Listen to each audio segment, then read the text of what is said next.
Welcome back to Energy in Motion, everybody. I'm your host, Rah Kalon, proud to be here and thankful to have you here as well. So we got a dope episode for you today. But before I tell you all about the dope episode, I want to remind you why you're here. This, Energy in Motion, is a safe space to talk about the purpose, the motivations, the desires that go into our big old box of feelings that we carry around with us constantly. So this is only as beautiful as our collection of stories. So if you haven't already started following us on 3 in Motion on Instagram, make sure that you do that, as well as subscribe and share these types of videos with at least 2 people. If it's growing you, it could bless and grow somebody else in your life, in your tribe, in your family. And so speaking of tribes and families, I am so elated to have this young man with me today. I met him a couple of months ago through Open Minds Only and Seneca and the Kindreds, and I have fallen in love with all of the things he does. Everything nature, everything music, everything metaphysics, everything science, and everything meditation. So he's just going to be right at home here on Energy in Motion. So without any further ado, the amazing Blake Robinson. So Blake, why did you even want to come on Energy in Motion? I know we hit it off real big, but what brought you to want to actually do an episode with me about spiritual journeys? Well, one being at a spiritual retreat where we met, and the experience there, I don't know, the clarity of mind, just in that moment being called to be on a show where I can talk to more people. One of the outcomes of a good spiritual practice is love and compassion, and from my own experiences and journey, it makes me want to talk to people and share what I've learned and hear about what they're doing and communicate about these things. And so Absolutely. The opportunity to be on your show and just be able to talk with you and hear all the wonderful things you have to say and be able to share my own stories is a pretty big motivator to be on this show. So yeah. I'm so thankful that you're interested, and I'm so thankful to have you. So Blake, you ready to get into this talk? Yeah, let's do it. All right. Acoustic version.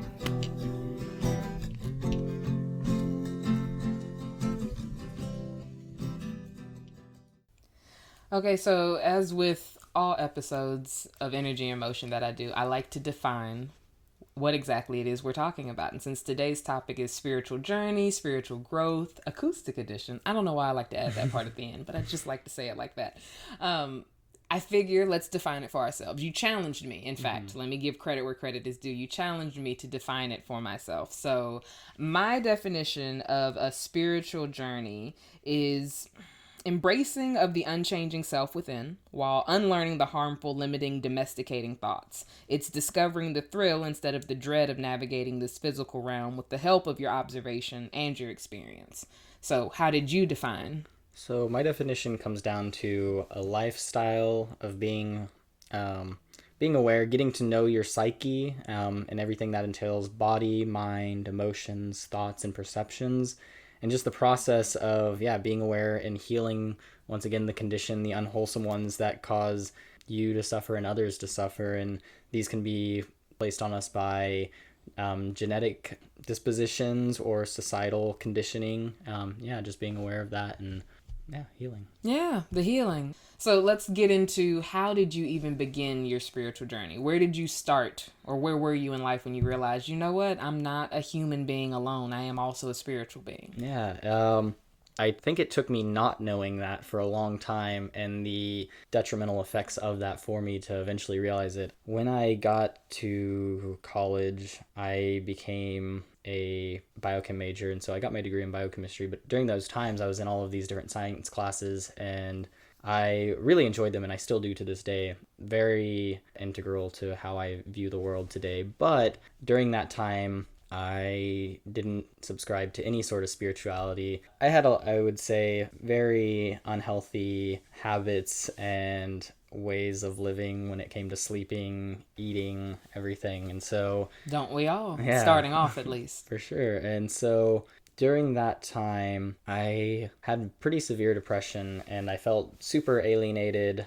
isolated, disconnected, and I would be caught up in these webs of my thoughts and not present, very caught up in what am I going to do in the future and what are all the mistakes I've made in the past. And from that point, I entered some really, really dark mind states and had a lot of suicidal thoughts for a long time. And after a while, I had one of those synchronicity moments that came about where something clicked in me, and I was like, all right, this is not how I should be feeling. There's something off. And I don't know what I'm supposed to do or what direction I'm supposed to go in at this point, but not only do I need to change something, but I want to. And when those two things came together, I was like, all right, it's time to beginner's mind, like relearn everything, analyze everything differently.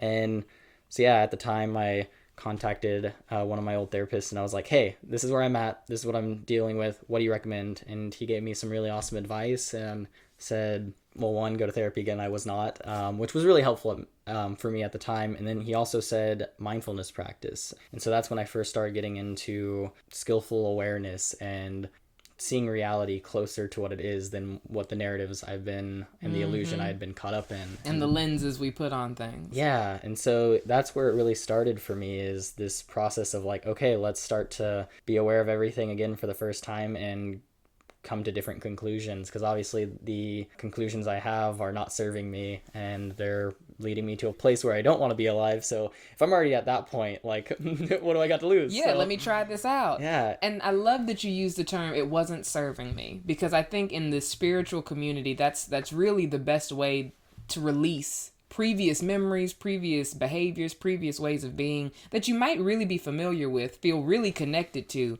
but you're realizing this isn't healthy for me. And so it's not saying that I don't appreciate that I did the best I could with what I had then, but I now know it's not serving me anymore. And so I can grow to something bigger.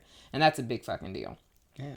So in this acoustic episode, we're sharing poetry. And what poem would you use to describe the transition between it was a dark space, I wasn't taking care of myself mentally, physically, emotionally, and definitely not spiritually, to now I'm feeding myself. I'm finding what serves me. Yeah. And so what I have in mind is a song of mine called Love is a Disaster, Love is a Dream. And so obviously through the title, you already see like the mirroring there. But yeah, the first half, I wrote it before I started mindfulness practice, going to therapy, and at the time being on an antidepressant. So I wasn't doing those things.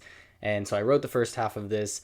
And then the second half, I was like, oh, I don't feel the same way already after starting these things. Let me write what would be my perspective now. And so I think it does show that transition. Well, let's hear it. All right.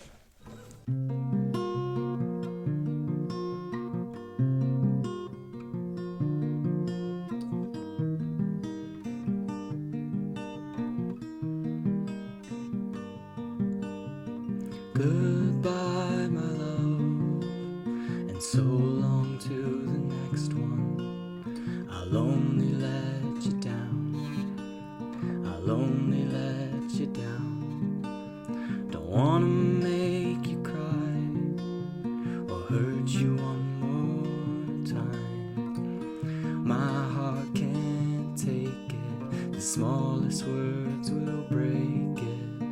Oh, can't you tell? I'm on my way to hell. Please don't follow after. My love is a disaster.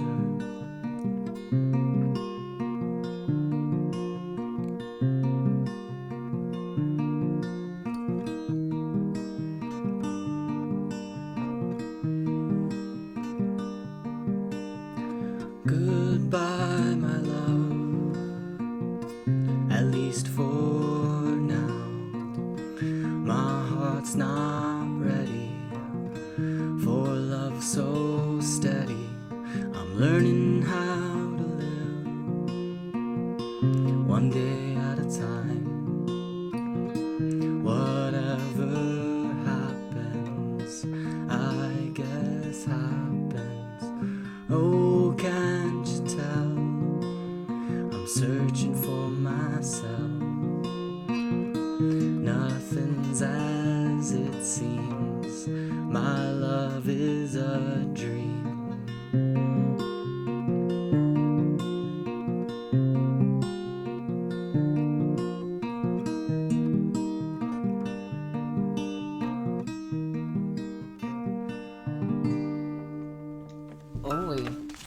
Oh, yes. And I remember you were playing that one at the retreat. Yes, I did. Yes, and that was the one. I think I actually put some of that on my Instagram story because I was like, yes, duality, yes, balance.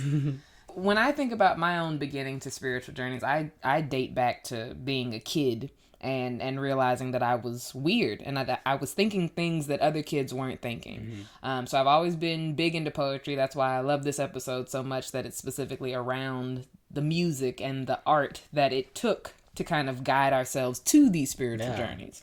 So I was about 8 years old.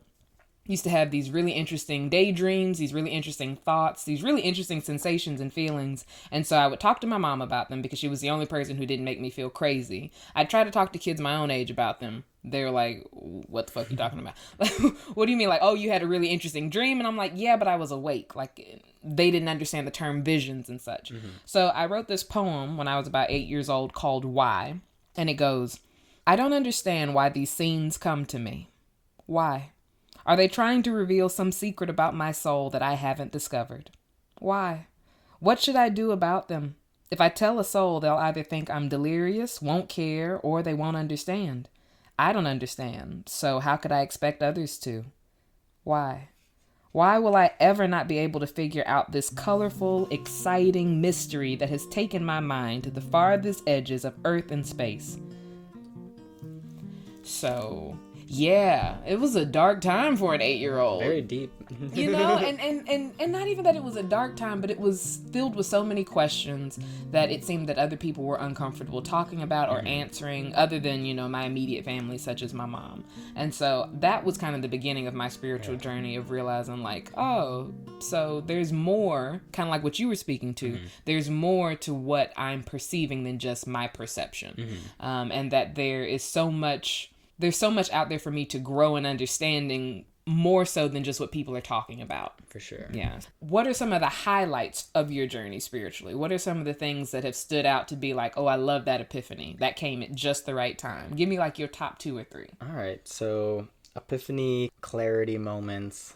One would be towards the beginning of waking up, quote unquote. I would spend these summer mornings like just laying out by this river and sunbathing, and just one of the first really profound experiences I had was just when I was able to sit in the present moment and everything, all of this patterns and everything going on around me, and I could just dissolve into like that experience and not have to react or do anything, and I could just be a part of it. And like, yeah, that took so much pressure off of me. I felt like, okay, like definitely there are things that I need to do, but there are times when I can just be, and I don't have to strive for anything because a lot of the answers are already within me and here. And so I think that was one of the first ones that really stood out to me.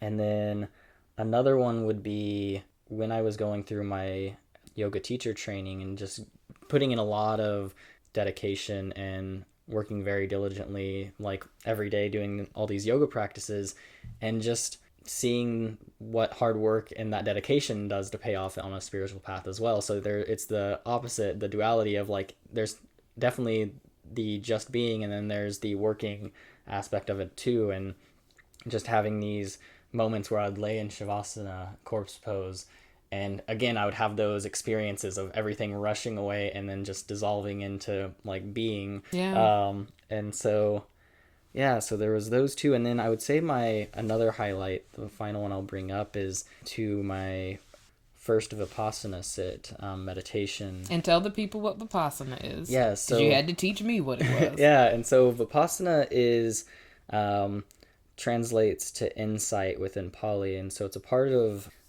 the Buddhist conceptual map of enlightenment, of a spiritual path. And the retreat itself, you go there and you agree to follow the technique and the practices of the teachings, and then while you're there you take a vow of silence for the 10 days and you sit and meditate for about 10.5 hours a day. For 10 days? For 10 days. Okay, so did y'all hear what he said? He said that there were 10 days. 10 days that this man wasn't talking, that he was meditating for 10 hours a day.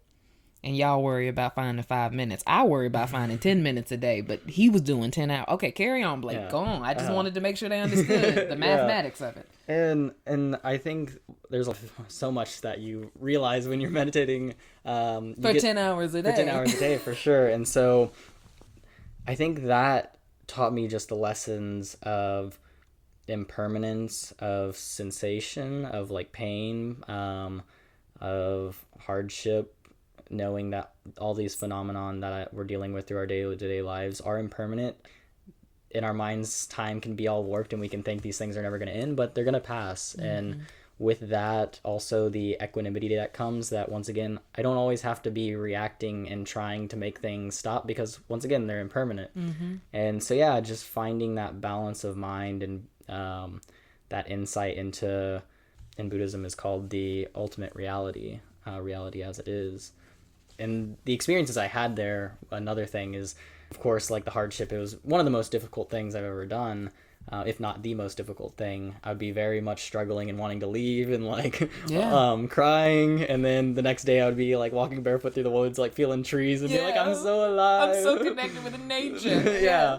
And so yeah, just very profound experiences all the way around, whether within the realm of the unpleasant and also the pleasant, and getting to once again feel the duality of that. And so those were three, I would say, of the very striking ones for me. And I'm going back to Vipassana in January, so I'll be doing another 10-day sit, so I'm excited. Oh, and that's in Kaufman, right? Yes, Kaufman, Texas. Okay. Sure. And you were telling me and Chels more about that. I am interested. I don't know if I could handle a whole 10 days. I think I should start off with the weekend one. How do you feel about not talking? He asked the podcast host. Yeah. I have this really interesting thought, and I've told a few people that I think I'm going to get all my talking out in my earlier years, and then probably once I hit my 40s, I'm not going to say much anymore. Yeah. You'll just give a look. A knowing look. Yeah. Mm-hmm. You'll communicate fully through like energy. Your glance. Yeah, glances, energy, nonverbals, because so much of our communication as human beings is nonverbal anyways. And I was researching these articles that were talking about how we have gotten so used to, as human beings, speaking, that we forgot that even without language, we were communicating. And there's an energy to each person that can communicate volumes before they've uttered a word. You totally can recognize when you walk into a room with someone who's tension-filled, and it's like, ooh, okay, well, might not want to communicate with them right now. So I think that as I continue on my own spiritual journey, I'm going to be able to navigate my energy and to corral my energy in such a way that it will do the speaking for me, and that hopefully I don't got to talk so much no more. Oh, yeah. I see that. Yeah. I totally on the same page. And that's why I love sitting and having these conversations with people like you, because when you talk to most people who haven't necessarily investigated these types of ideas, these types of thoughts, and this is no judgment on those people because we all were those people at some point, it seems foolish. It's like you want to get to a point where you have nothing else to say in life. Won't that be boring? And it's like, even your interpretation of what boring is, even your interpretation of what contentment is, because a lot of people don't want to be content because they feel like that's not good enough, because we're socialized to feel like we need to strive, we need to hustle, we need to struggle through. Yeah.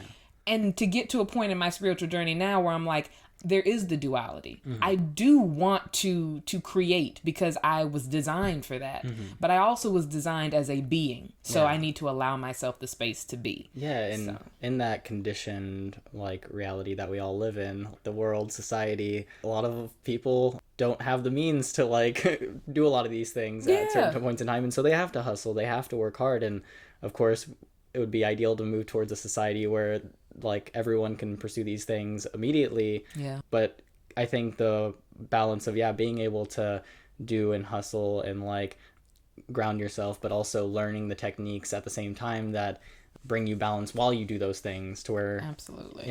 And that's the thing, and I love especially you as a white man saying that. I love you speaking to the idea, and not even the idea, the fact that there are so many people who don't have the option to just be like, you know what, I'm just going to go take yoga classes, and I'm just going to go to therapy, and I'm just going to meditate all day, and I'm going to get my chi right. I'm just going to align my chakra. They don't have time for that. And just wanted to say, like, I am infinitely blessed. Like, I am so grateful for the opportunities and, like, the privileges that I have had. And once again, like we talked about in the opening, when you progress down a spiritual path, like, I think the inevitable outcome is more compassion and love. And I once again want to be on the show because these things have been so profound in my own like experiences, and if I can make these things accessible to others, then that's like the greatest thing I think I could do. Absolutely. And working hard to bring about a society where people are able to access these things and have life, liberty, and the pursuit of happiness. Exactly. And if we can't have equality, if we could just move towards equity, and I enjoy doing this show because now it's getting to a place where I feel like people of color are interested in doing yoga and doing more meditation and aligning in that way.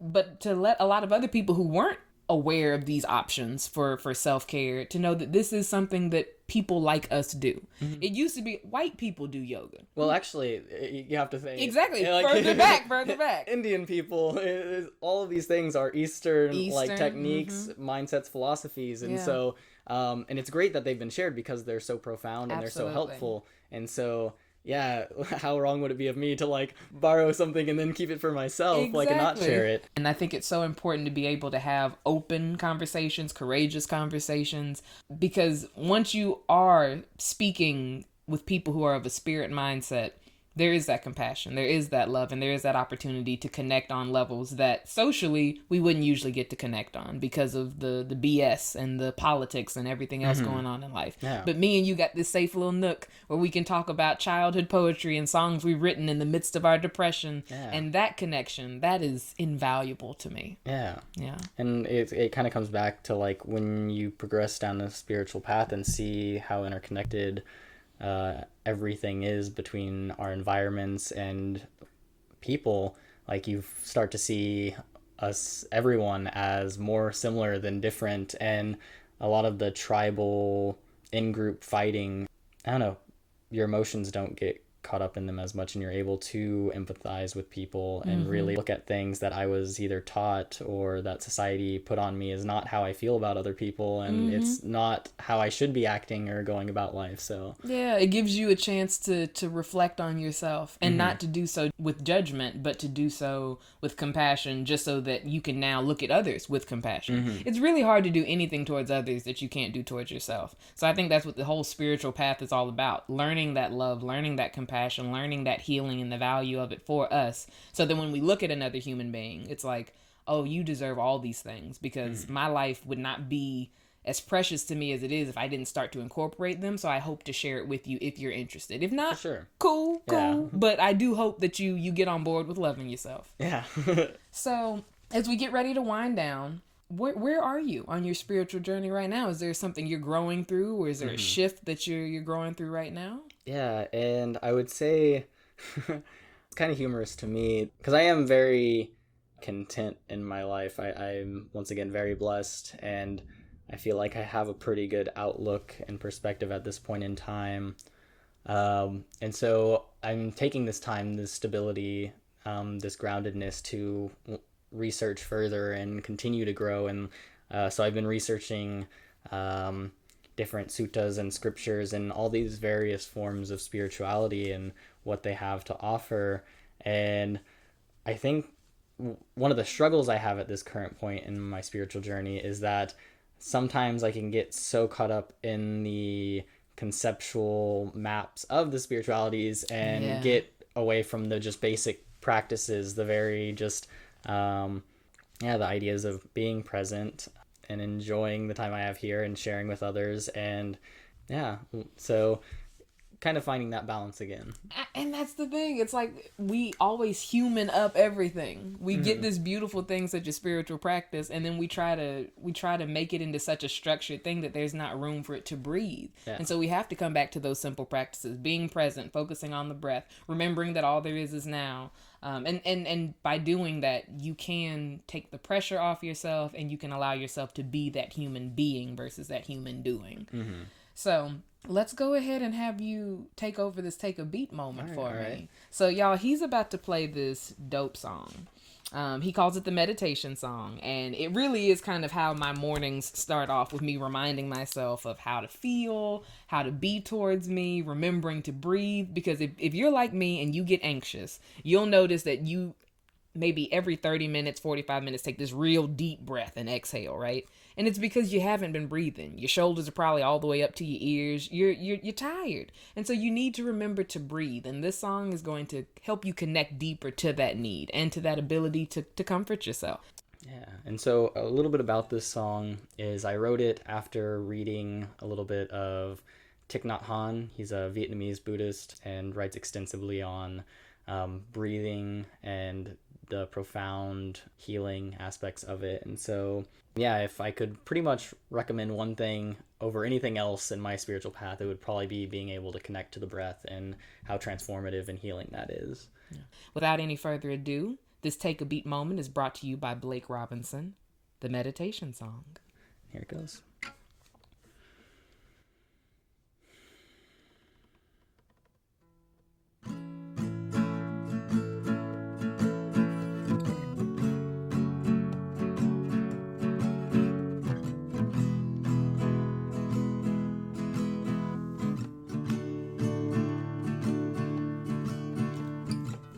I breathe in, I breathe out, breathe in again, let go of doubt, tell myself that it's okay, 'cause I know how to breathe in and just be. I'm breathing in and feeling free, letting go of everything that's outside of me. I just breathe, I just breathe, I just breathe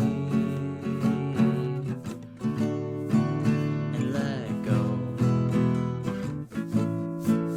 I just breathe, I just breathe, I just breathe, and I'm home. I'm breathing in, oh what a gift. I'm breathing in, my lungs insist. As long as I'm breathing in, I know I exist.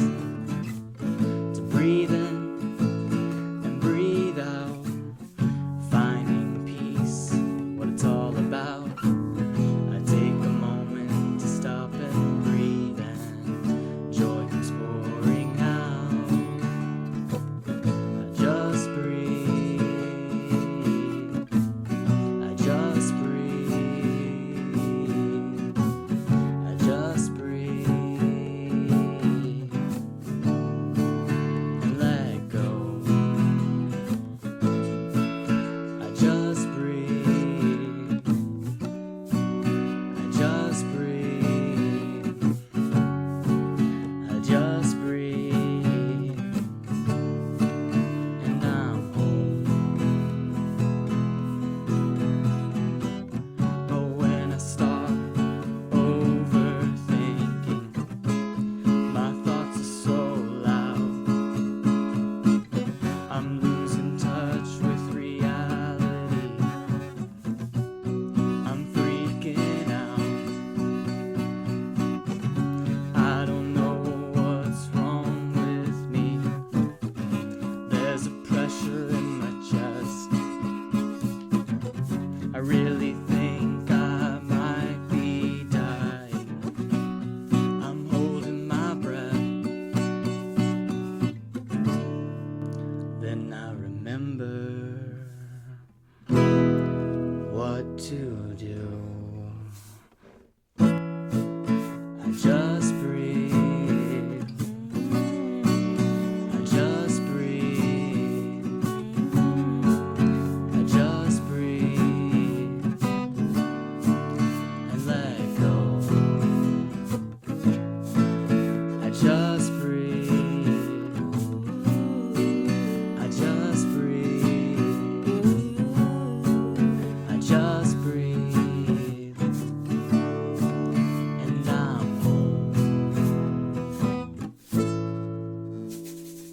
Woo! That was me, y'all, with the backup vocals. That was me with the backup vocals and the soul shaker. Yes, yes, y'all are welcome. Oh, that was excellent. As we kind of wind down this episode, I want to, one, make sure that everybody knows you need to check out Blake Robinson SoundCloud. So that is soundcloud.com/Usua-0. soundcloud.com/Usua/0. And so you'll be able to hear meditation song on there. You'll be able to hear songs like Daily Mantra, My Love is a Disaster and a Dream. You'll be able to hear all of these different things. So make sure that you tune in and check him out. And as always, if you have not already followed us on Instagram for 3 in Motion, that handle is the number 3, the letter N, and the word motion, so that you can share your stories of spiritual growth, spiritual journeys with us. And as a call to action, because most of us don't remember that if something blessed us, it can bless other people too, make sure you share these videos. Wherever you're subscribing to this on, share it with someone, because if it blessed you, it can bless them too. So we're going to wrap up this episode. So thank you, Blake, for your time. Thank you all for tuning in and listening to this very acoustic, spiritual episode of Energy in Motion. And as always, my beautiful Energy in Motion family, you get to feel whatever you feel, and you will always deserve to heal. Peace.